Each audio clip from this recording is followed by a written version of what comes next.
안녕하세요. 시사 임팩트 24 고병호입니다. 제가 지금 방송을 지금 다시 하게 된 거는 거의 6개월 만인 것 같아요. 여러분들 다시 뵙게 돼서 너무 반갑고요.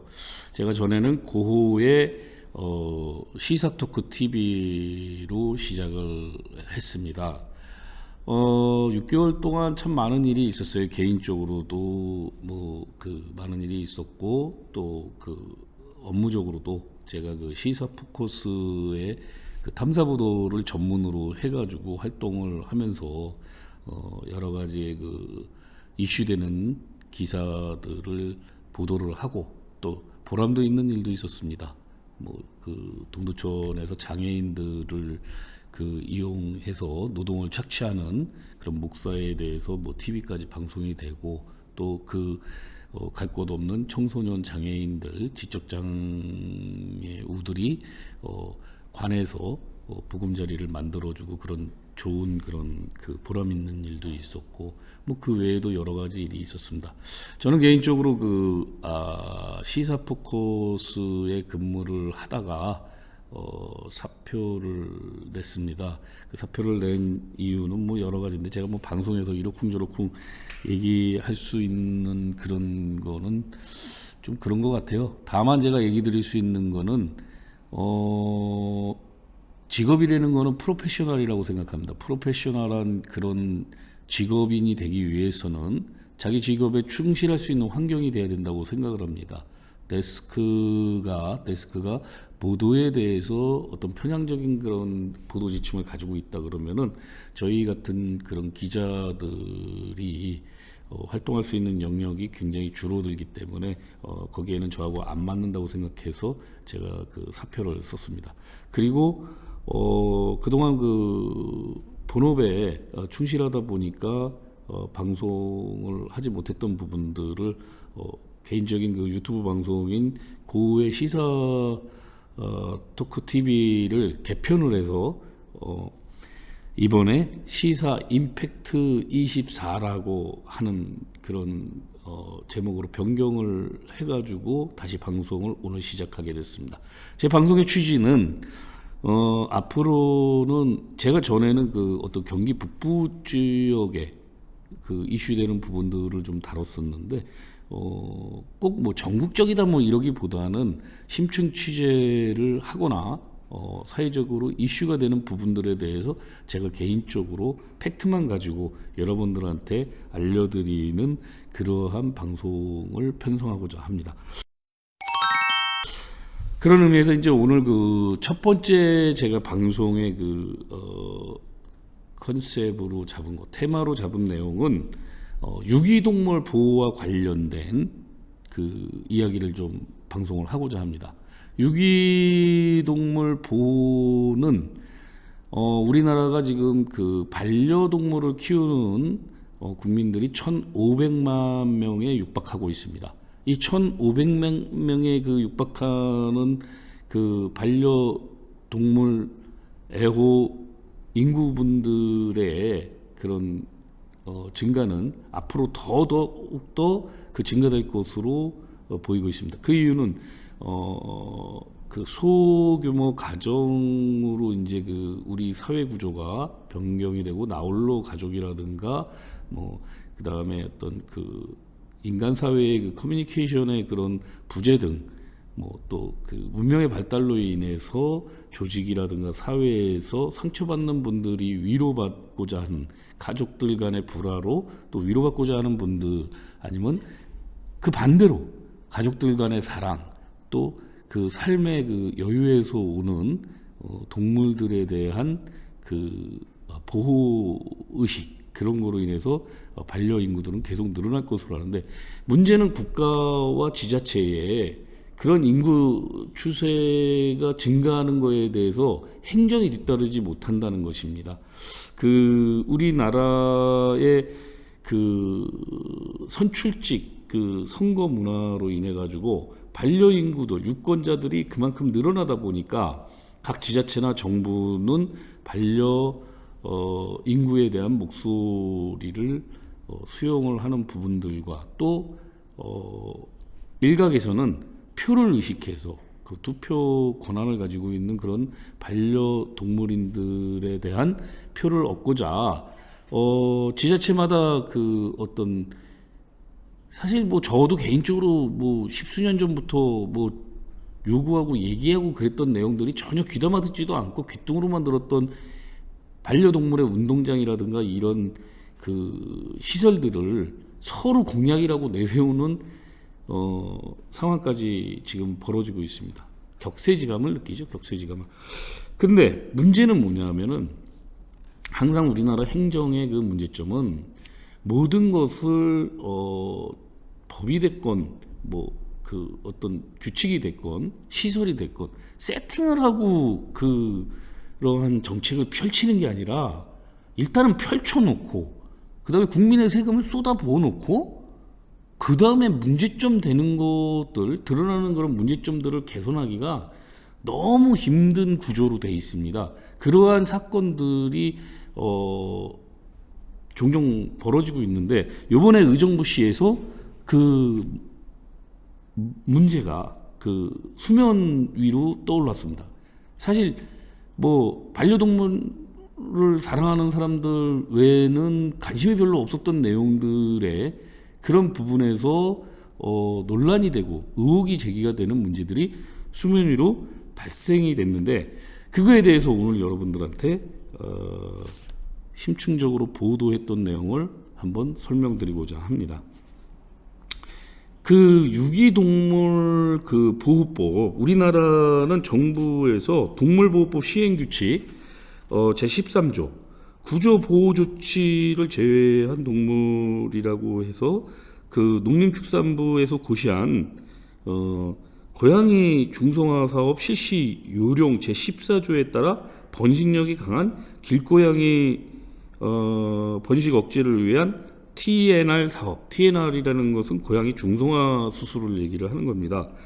예산 편성과 이 사업에 대해서 전국의 각 지자체에는 막대한 그런 그 예산이 세워져 있습니다. 문제는 뭐냐면은 우리가 그 반려동물을 많이 키우다 보니까 그와 반대로 또 유기동물이 많아지고 있습니다. 그거에 대해서 뭐 디테일하게 설명을 드리려면 뭐 한두 끝도 없지만은 가장 큰 문제는 뭐냐면 키우던 그 동물에 대해서 그 충동적인 분양을 받아서 키우다가 그 생명인데도 불구하고 본인의 그 여건이라든가 본인의 변심으로 인해서 이 아이들을 길거리에 유기하는 경우도 있고 또는 주인이 정말 사랑을 하지만은 이 아이가 밖으로 뛰쳐나가는 바람에 그 아이의 그 주인의 의사와 달리 없이 얘가 유기견이 되는 그런 상황들이 많이 발생하고 있습니다. 그래서 먼저 제가 말씀드리고 싶은 거는 국가나 지자체에는 고양이와 유기 그 강아지에 대한 그 예산이 서 있습니다. 그 예산을 종류를 보면은 일단은 중성화 수술에 대한 예산이 있고 그 다음에 안타깝지만 보호를 하다가 보호 후에 주인이 나타나지 않았을 시에 안락사를 시키는 그러한 예산이 책정이 되어 있습니다. 그래서 그거에 대한 샘플링으로 오늘 의정부 사례를 좀 말씀을 드리려고 하는데요. 의정부의 경우는 사실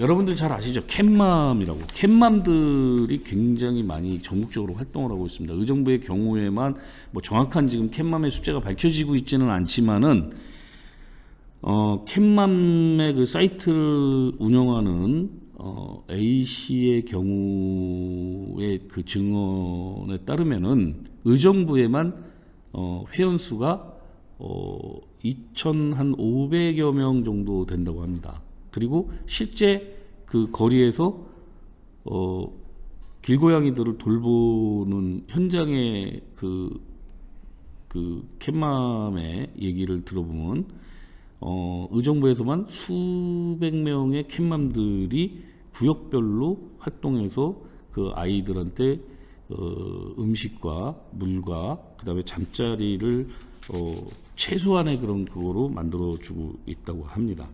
근데 이러한 현실 속에서 전국 지자체가 예산을 만들고 그 예산의 내용은 길고양이 한 마리당 포획해가지고 번식을 억제하는 TNR 그 중성화 수술을 할 때까지 의정부의 경우는 20여만 원.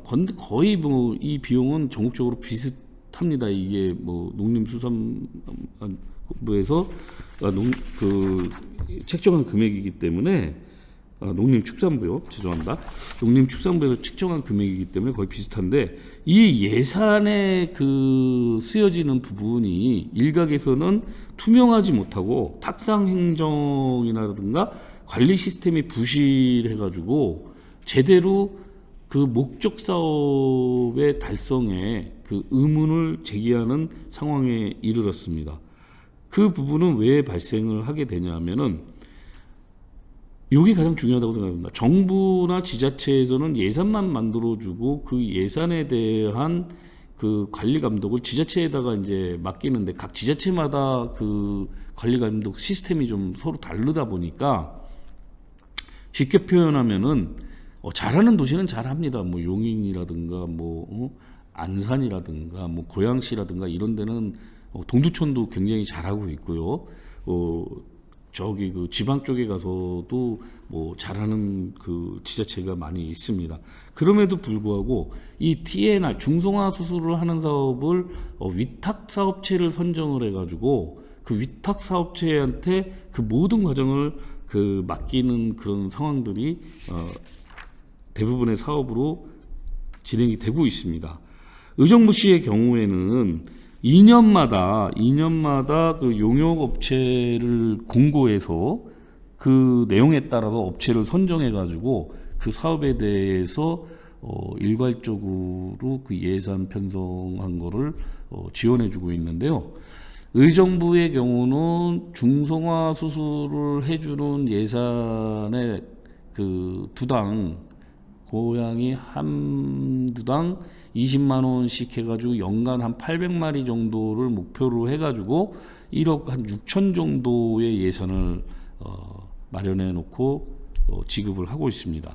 그리고 유기견에 대한 보호 조치와 그 안락사 예산이 한 6천만 원 정도. 그래서 도합 그 동물 보호에 대해서 명색이 동물 보호지 뭐 보호인지 저는 잘 모르겠습니다. 2억 2천 정도의 그 예산을 사용을 하고 있는데요. 의정부는 인구가 한 47만 되는 도시입니다. 이건 이제 도시에 따라서 그 예산의 편성이 뭐 도비나 국비나 뭐 시비나 뭐 이런 것들이 종합해서 뭐 편성이 되다 보니까 좀 차이는 있을 수 있습니다. 그런데 의정부시 경우에는 문제가 뭐냐면 저는 깜짝 놀랐습니다. 사업에 대한 공모, 위탁 사업을 하겠다는 공모했던 그 내용을 보니까 정말 기존을 초풍할 노릇인 게 관리 규정이나 이런 것도 제대로 마련이 안 돼 있고 자격 기준도 명확하게 검증 방안이 명시되어 있지 않은데도 불구하고 수술 용역업체와 포획 용역업자를 구분해서 모집한다고 공고를 해놓고는 한 업체가 이 부분을 다 진행하는 방식으로 공고를 하고 업체를 모집해서 총괄적으로 그 업체한테 관리를 맡겼다는 점입니다.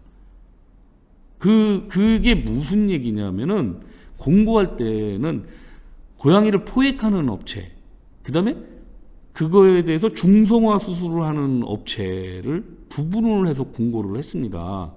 근데 공고에서 업체를 선정한 방법은 포획 업체 한 군데만 선정을 해가지고 여기에서 그 수술하는 업체까지 선정하게끔 동물병원을 선정해서 하게끔 돼 있는 겁니다. 그리고 또 하나 문제점이 뭐냐면 여기에 대한 그 예산 지급 방식이 한 마리를 포획을 해서 예를 들어 가지고 수술을 했을 때 우리가 상식적으로 생각을 할 때는 포획 업체가 따로 있고 수술 업체가 따로 있으면은 거기에 대한 예산 비용을 지급해 주는 거를 따로따로 해줘야 되지 않습니까? 근데 이건 아까 말씀드렸듯이 포획 업체가 그 수술 업체를 선정을 하고 하다 보니까 그 포획 업체한테 돈을 줘가지고 그 포획 업체가 수술 업체한테 돈을 주는 방식. 근데 이거에 대해서는 이제 그 포획 업체 대표를 제가 만나가지고 직접 인터뷰를 했는데요. 그분 말씀으로는 이게 자기가 그렇게 하고 싶어서 한 게 아니다. 그 우리나라의 그 동물보호법하고 관련된 예산을 지급받는 방법이 이 나라 도움 시스템이라고 있답니다. 거기에서 지자체가 거기다가 돈을 넣어서 거기에서 이제 지급을 받게 돼 있는데, 이 나라 도움 그 영어 알파벳 E입니다. 이 나라 도움 그 시스템에서 포획 업체와 그 수술 업체를 구분해서 지급하게끔 그 결제 시스템이 안 돼 있어서 부득이하게 본인한테 와서 본인이 그 수술한 마리수가 몇 마리냐에 따라서 본인이 결제를 추가적으로 보내준다고 합니다. 근데 이게 좀 상식적으로 이 말이 사실이라면 이거는 뭐 참 이게 바로 탁상행정이라는 겁니다. 나라에서도 마찬가지고 경기도에서도 마찬가지고 그 지자체에서도 마찬가지고 그런 시스템이라면 이건 개선을 요구하거나 그 결제 시스템에 대해서 방식을 변경을 해야 되는 게 상식이죠. 그 동물 보호 차원의 정책을 만들었다 그러면은 행정적으로 좀 완벽하게 좀 뭔가 시스템을 만들고 실행을 했어야 된다고 저는 생각을 합니다. 의정부 길고양이 그 TNR 위탁 용역업체 공고 모집안을 보면은요, 거기에는 동물보호법 시행규칙 제13조에 따라서 이 부분에 대한 선정을 하는데, 여기에는 자격 요건이 있습니다. 그리고 자격 요건 속에는 두 개의 업체로 구분이 되어 있습니다. 두 개의 업체로 구분이 되어 있는데, 수술 용역 업체는 중성화 수술을 시술하는 동물병원은 포획 후 즉각적인 수술을 위하여 의정부 시 소재 동물병원이어야 함, 이렇게 명시가 되어 있습니다.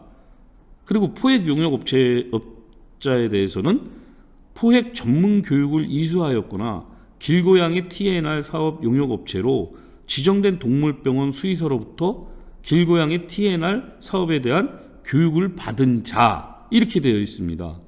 또한 자격 제한에는 제한 공고일 현재 휴업 중이거나 부당업체 지정, 영업정지, 인허가 등록 취소 등 행정처분을 받은 사실이 있거나 폐업 신고 수리를 받은 업체는 응모할 수 없음, 이렇게 되어 있습니다.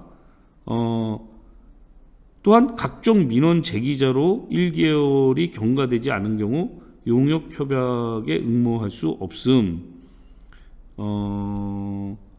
이런 이제 내용들이 있는데, 제가 지금 말씀드린 이 내용에 따르면은 의정부는 지난 2017년부터 민간 위탁이 돼가지고 1년 동안, 2018년 동안 1년을 C라는 업체가 했습니다. 이 C라는 업체가 2018년에 2년 단위로 2020년까지 또 선정이 돼서 했습니다. 2020년에서 또 선정이 돼가지고 지금 2022년 12월 이달 말까지 지금 운영하게 되어 있는데, 문제는 여기에서 명시되어 있는 수술업체와 용역업체를 구분하지 않았다는 겁니다. 또 하나는 TNR 그 사업 용역업체로 지정된 동물병원의 수의사로부터 길고양이 TNR 사업에 대한 교육을 받은 자라고 자격 요건이 되어 있는데, 의정부에서는 TNR 사업 용역업체로 지정된 동물병원 수의사로부터 길고양이 TNR 교육을 받는다는 것 자체가, 아니 지정을 해줬어야죠. 그 다음에 교육을 받았는데 교육을 어떻게 받아야 된다는 것도 명시가 없어요. 여기에는 그 자격 여부, 라이센스 같은 거 이런 거 없습니다. 포획 전문 교육을 이수한 자, 포획 전문 교육하는 데가 어디에 있는지, 여기에서 어떤 라이센스를 받을 수 있는지 명시되어 있는 게 전혀 없습니다. 그리고 소술 용역 업체를 의정부 소재의 동물병원이어야 된다고 하면서, 즉각적인 수술을 위해서라면서 의정부시가 쉽게 표현하면은 직접적으로 동물병원과 수술 용역업체로 단독으로 계약을 한 사실이 없다는 겁니다. 이거에 대해서 포획 업체를 운영하는 B씨에 대한 반론은, 본인이 계약할 때 그 계약서 안에 동물병원들 몇 개가 같이 함께 해가지고 계약서에 도장을 찍었다. 그렇기 때문에 문제가 될 게 없다고 하는데, 이거는 두리뭉실하게 어떤 명분을 갖추려고 하는 행위지, 업무적으로나 실행적으로는 이게 불가능한 업무 시스템이라고 저는 생각을 합니다. 이러한 상황에서 또 재미난 얘기가 뭐냐면, 자, 20만 원 중에 포획 비용이 5만 원입니다. 그리고 한 마리에 대한 중성화 수술을 하는 게 동물병원에 지급한 게 현장에서 활동하는 캣맘들의 주장은 6만 원이고, 이 포획업자 B씨의 주장은 7만 원이고, 약간의 이제 차이가 있는데, 법에서 명시한 내용의 그 금액은 얼마인지는, 거기에 수술 비용의 예산 편성이 얼마인지는 구체적으로 나와 있지는 못한 것 같습니다. 6만 원이건 7만 원이건, 자, 그럼 7만 원이라고 칩시다. 그러면은 5만 원에 7만 원이면 13만 원입니다. 그러면 나머지 비용의 7만 원이 후처치 비용으로 이제 구분이 돼 있습니다. 후처치 비용이라는 거는 뭐냐면은, 고양이를 포획해가지고 수술했을 때 수술 후에 다시 방사하기 전까지 아이에 대한 상태라든가 기타 다른 부상에 대해서 이런 거에 대해서 취지료를 해주는 거라고, 상식적으로도 그렇고 서울시가 이게 매뉴얼이 잘 돼 있거든요. 고양이를 포획해가지고 수술하는 단계, 그 다음에 후처치하는 단계, 그 다음에 방사하는 단계까지 구분 해가지고, 심지어 거기에 투여하는 약, 수술할 때 쓰는 그런 약들까지 명시를 제대로 해가지고 서울시는 아예 매뉴얼을 만들었습니다. 의정부시는 그런 매뉴얼이 전혀 없습니다. 명시된 것도 없고, 그런 부분에서 후처치 비용이라는 이런 포괄적인 부분을 놓고 있다 보니까, 이 부분에서 이제 논란들이 발생이 되고, 이게 결국 민원으로 이어졌습니다. 그래서 사실 또 제가 취재를 하게 됐고 보도를 하게 됐는데, 자, 여러분이 생각하실 때 포획이라는 부분에서 우리 먼저 생각을 해봅시다. 포획을 하는데 캣맘들이 고양이를 모아줍니다. 길고양이들이 자기가 밥 주는 사람의 발자국 소리, 찻소리, 목소리 다 알고, 캣맘들이 오면은 고양이들이 모입니다. 그럼 고양이들한테 캣맘들은 사회에 동물을 싫어하는 사람들의 지탄을 받으면서도 먹이를 주고 잠자리를 만들어주고 물을 주고, 그거 본인 사비로 다 합니다. 아마 나라에서 부모님한테 이렇게 고양이한테 하는 것 같이 부모한테 하면은 아마 다들 훈장받을 분들입니다, 이분들. 근데 이분들이 그렇게 봉사를 하는 데 있어가지고 자기가 케어하는 고양이들이 자꾸 새끼를 낳으니까 중성화 수술을 요청을 하는 겁니다. 그걸 시에다 요청하면은 시에서 이 위탁업체한테 연락을 합니다. 그러면 위탁업체가 이 캣맘들한테 연락을 해서 고양이를 모아달라 그럽니다. 그러면 캣맘들은 고양이들을 모으기 위해서 현장에 고양이들이 모일 시간을 업자하고 상의해가지고 그 시간에 현장에서 만납니다. 그럼 포획틀, 고양이 잡는 포획틀을 그 안에 먹이를 넣고, 고양이가 그 안에 들어가면은 포획틀이 닫히니까 그걸 이제 중성화 수술을 할 수 있게끔 옮기는 겁니다. 이 과정에서 캣맘들의 주장은 캣맘들이 포획틀도 놔주고 그걸 차에다 실어도 주고 그렇게 하는데 그 포획자 주장은 자기하고 자기 직원들이 다 했다. 지금 뭐 주장은 좀 상반되긴 합니다. 상반되기는 하는데 어쨌든 간에 자 이게 그럼 포획이 그 포획 업체 한 군데에서만 포획이라고 볼 수 있습니까? 거기에 대한 그 인센티브가 이 포획 업체한테만 해당되는 겁니까? 여기에서 여러분들이 오해하시지 말아야 될 부분은 뭐냐면 캣맘들이 그 수당을 요구하는 게 아닙니다. 이 얘기는 저의 생각이고 캣맘들이 그렇게 도와줬음에도 불구하고 포획업체는 그 수당을 본인이 다 갖습니다.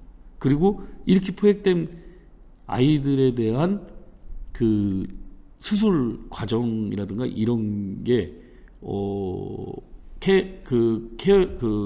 포획 업체에서는 마리수라든가 뭐 수술한 뭐 그런 뭐 일련의 뭐 기본적인 정보를 데이터베이스화를 하고 있지만은 실질적으로 시에서는 이건 전국 지자체가 마찬가지일 겁니다. 아주 디테일한 요구사항을 요구하지 않습니다. 이 위탁 업체한테. 그냥 보고하는 대로 오케이, 콜, 뭐 GD나 뭐 이런 거 없습니다. 이렇게 해서 그게 이제 확인이 되면은 돈이 지급이 되는데 수술하는 아이들은 이 귀를 한쪽을 0.5mm, 3mm 뭐 이 정도를 이제 잘라서 표시를 합니다. 이 수술을 했나 아이다 아니다. 근데 이제 반대적인 생각을 한다 그러면 이거는 그냥 어떤 의혹적인 제기라든가 아니면은 뭐 시스템을 위해서 필요한 검증의 방법으로 생각을 한다고 하면은 얼마든지 수술한 애를 또 수술했다고 할 수도 있겠구나 하는 그런 관리 시스템입니다. 현재는 이 수술하기 전 사진, 그 고양이들이 다 비슷비슷하게 생겼지 않았습니까? 전 사진이 있고 수술한 후 사진이 있습니다. 그거를 시에다 이제 보고를 하는데 그거를 시에서는 데이터베이스화 제대로 하지 않기 때문에 이 아이가 수술을 한 애인데도 불구하고 그 전 사진 가지고 얘 또 수술했다가 할 수도 있겠다 하는 생각이 들고 있습니다. 여기에 대한 검증 방법이 저는 필요하다고 생각을 합니다.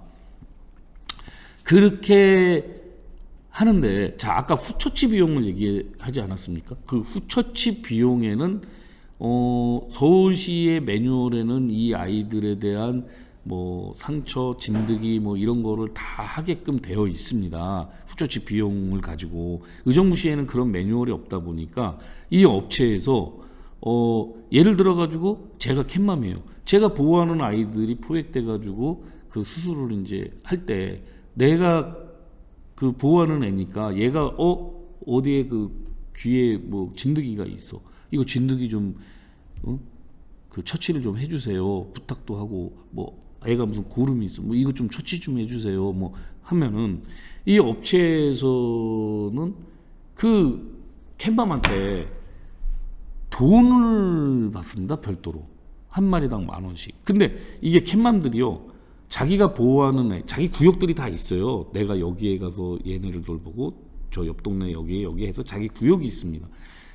근데 보통 한 캣맘이 보호하는 고양이가 뭐 작게는 뭐 10마리, 20마리에서 많게는 뭐 수십 마리까지 있는데 이 아이들이 전부 다 수술을 받기를 희망하죠.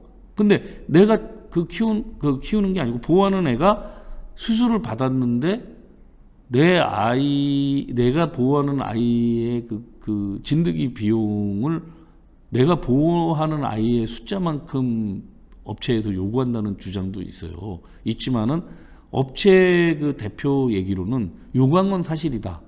사실인데 그 뭐 보호하는 애 전체적인 거는 아니다는 이제 반론이 좀 있었고요. 또 하나는 뭐냐면은 그럼 수술 비용 10,000원씩 해가지고 20마리면은 20만 원을 캣맘이 그걸 내야 되는 겁니다. 캣맘이 고양이 주인은 아니잖아요.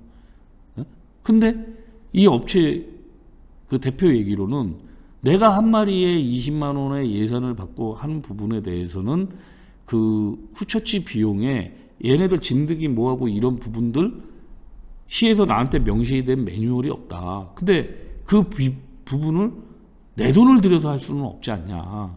그럼 1년에 800마리면 내가 800만 원을 그거를 내가 개인적으로 부담을 해야 되는데 이게 가능한 얘기냐? 저한테 반문을 하더라고요.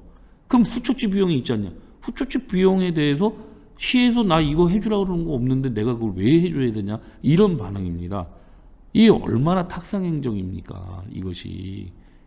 그럼 그런 논리라 그러면 캣맘들은 왜 그 사료를 자기 돈으로 사서 10년 이상 막 이렇게 길고양이들을 케어를 하고 왜 그러면 캣맘이 그 비용을 대야 됩니까? 이거 하나만으로도 국가와 지자체의 예산이 좀 제대로 쓰여지는 정책이 필요하고 예산의 관리가 좀 필요하다는 게 입증이 되는 사례라고 저는 생각을 합니다. 그뿐만이 아닙니다.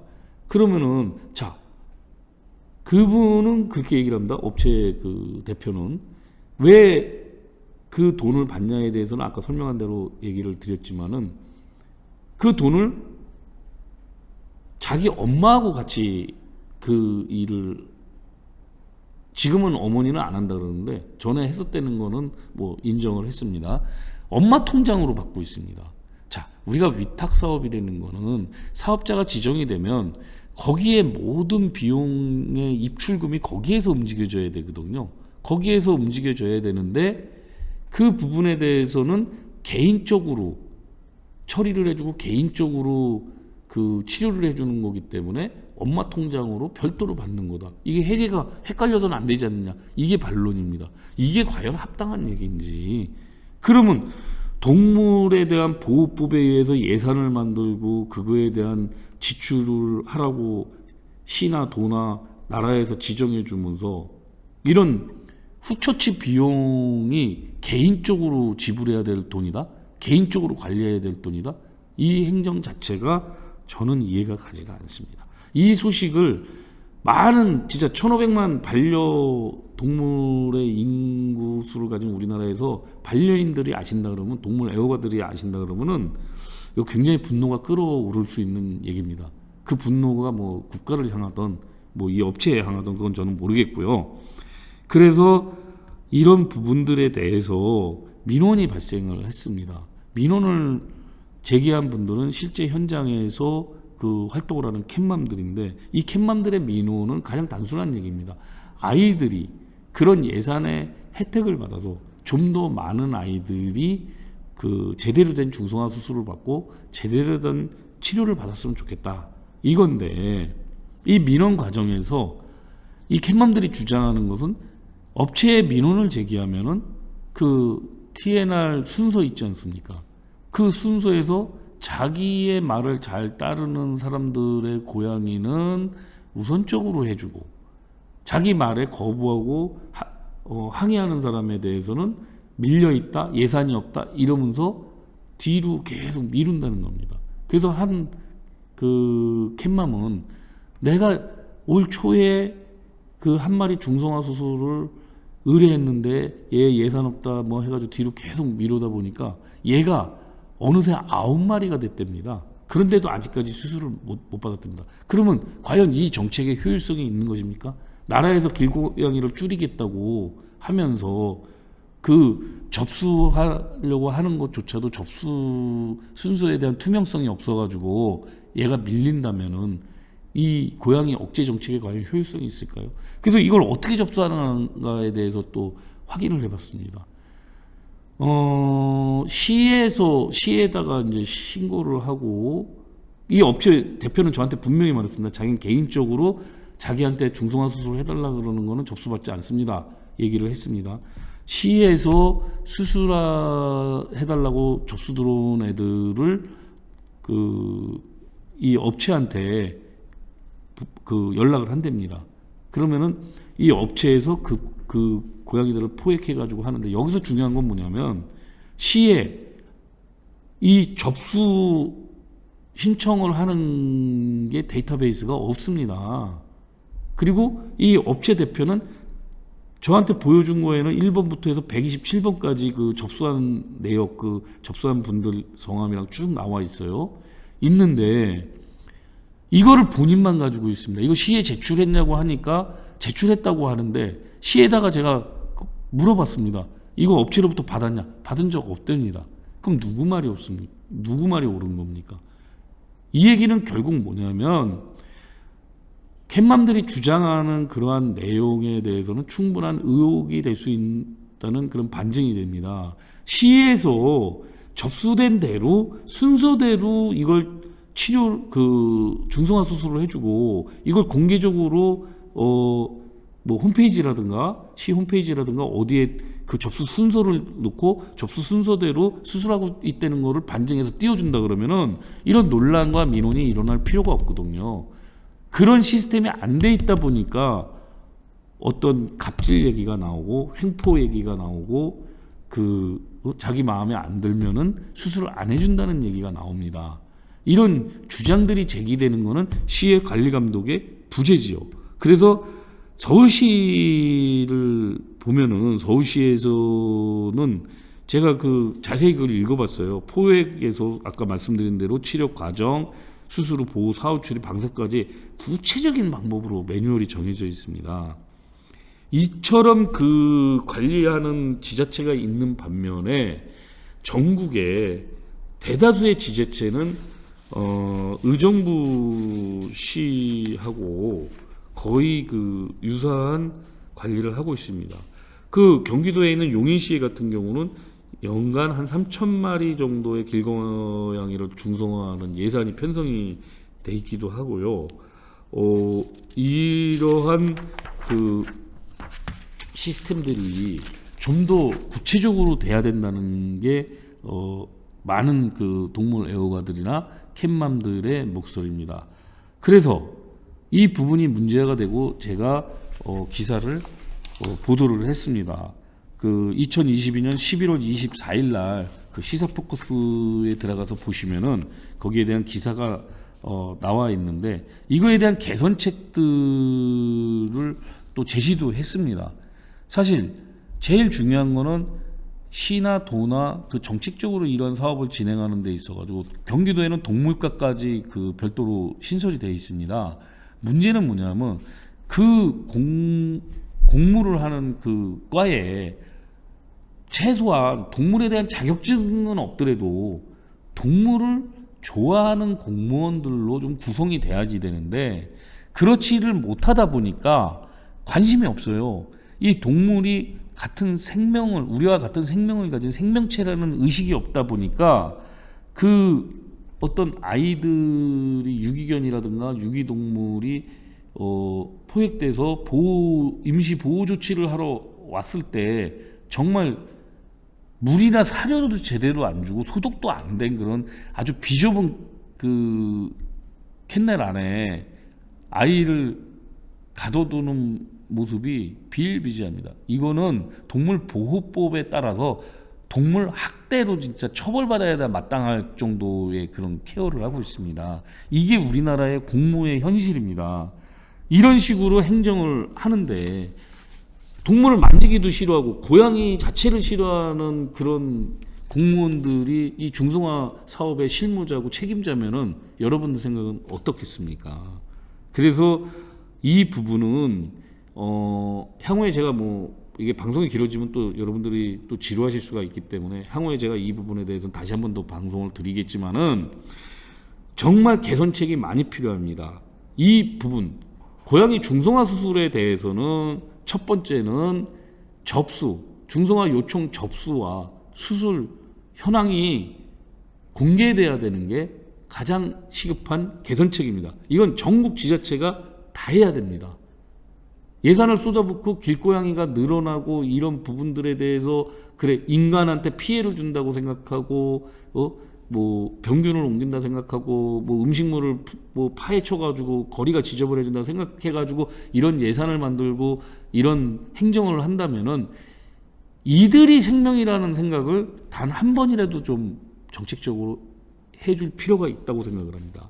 그래서 저는 이게 위탁 업체가 선정이 돼가지고 제대로 예산에 대한 투명성이 검증이 되지 않는 시스템으로 예산을 지급해 주기보다는 전국의 의용소방대라든가 시민경찰이라든가 이런 분들 같이 고양이를 좋아하고 고양이를 보호하고자 하는 분들의 각 지자체마다 자원봉사자를 모집을 해서 그 예산에 따라서 포획업체가 5만 원 주게 돼 있지 않습니까? 이분들 자기 돈으로 수십 마리 고양이 사료 수십 10년 넘게 뭐 몇 년, 뭐 짧게는 몇 년 동안 묵묵히 아무도 안 알아주고, 알아주기는커녕 욕먹고 뭐 이제 뭐 뉴스에서 보면 막 벽돌로 맞고 막 뭐 쓰레기통에 거꾸로 처박히고 이런 거를 당하면서도 생명을 외면할 수 없기 때문에 그 추운 날에도 산에 있는 고양이들을 찾아가고 이런 분들한테 이 포획비를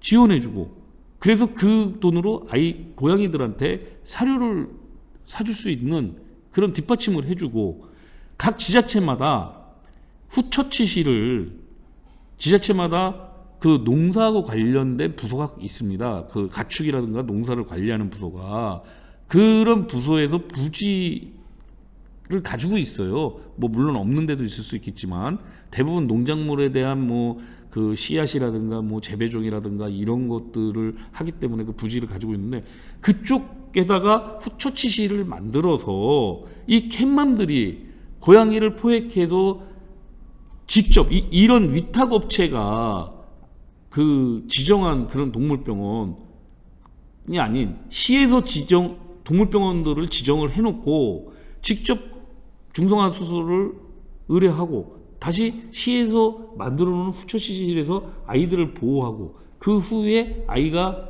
완치되었을 때 그 여자아이와 남자아이의 보호기간은 틀립니다. 남자아이는 24시간, 여자아이는 72시간을 보호하게 되어 있는데, 그리고 이 캣맘들이 또 방사할 수 있게끔 하면은 가장 효율적인 방법이라고 생각하고, 이건 제 생각뿐만이 아니라 현장에서 고양이들을 케어하는 캣맘들의 의견입니다. 근데 이 부분에 대해서 지금 쭉 샘플로 얘기했던 의정부의 경우에는, 처음에 제가 이거 취재 갈 때는 해당 과장, 팀장, 팀장은 뭐 코로나 때문에 없었고, 그 해당 과장, 국장, 그 주무관도 문제점에 대한 인식을 하는 것 같이 인터뷰를 하고 잘못을 또 인정한 부분도 있고 이랬는데, 이 캣맘에 대한 그 민원이 보도가 된 이후에 지금 모르겠습니다. 지금 태도가 좀 바뀐 듯한 그런 내용으로 지금 얘기가 들려오는데,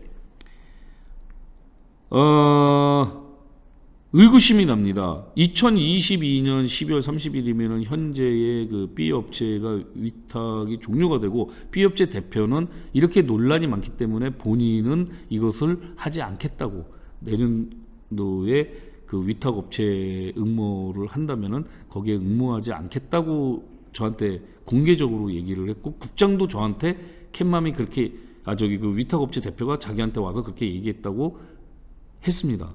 그런데 문제는 뭐냐면은 이 업체의 그 서포트하는 또 그 업체는 아니고 뭐 무슨 이 동물 연대 같은 그런 단체가 또 있습니다. 여기에서 아마 응모를 하지 않을까 하는 의구심이 드는 점이 지금 포착이 돼 있습니다. 근데 만약에 여기가 그 다음 위탁업체로 지정된다 그러면 전에 B업체와 연관성이 있다는 부분에 대해서는 이미 취재가 돼 있기 때문에 의정부 씨가 잘못된 행정과 정책을 시민들의 의견이라든가 그 민원, 캣맘들의 민원을 그 무시하고 탁상행정을 또 했다고 볼 수 있는 부분이 발생될 수 있습니다. 그래서 저는 향후에도 이 부분에 대해서 계속 취재를 해 나갈 예정이고요. 이 그 B 업체 대표는 본인도 사실은 이제 캣맘부터 시작해서 이 위탁 사업을 시작하게 됐는데, 열악한 환경에서 자기는 지금까지 열심히 일을 해왔다, 자기 사비를 써가면서도 이 일들을 해왔다고 주장을 하고 있습니다. 그리고 이게 무슨 사업이